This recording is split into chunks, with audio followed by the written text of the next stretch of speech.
ఇంట్లో చేర్చాలంటే ఎల్కేజీకి నెలకి కనీసం 2,000 రూపాయలు అడుగుతున్నారు కదా, 1,000 రూపాయలు అడుగుతున్నారు కదా. ఇంటి దగ్గరలో ఉన్న ప్రైవేట్ స్కూల్లో అయితే 500 రూపాయలు తీసుకుంటున్నారు.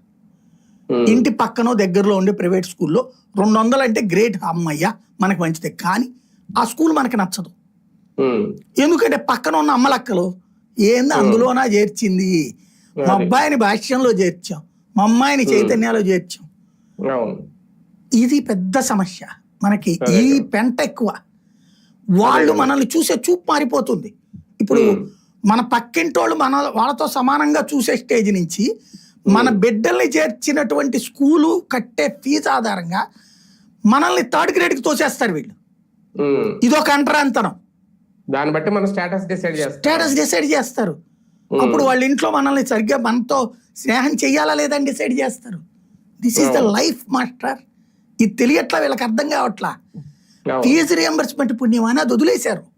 చక్కగా అందరూ మీ వాడు ఏ స్కూల్లో చేరాడు, ఏ కాలేజీలో చేరాడు, అమ్మఒడితో మీ వాడిని ఏ స్కూల్లో చేర్చారు, ఇలాంటి స్టేజీలో ఉన్నారు.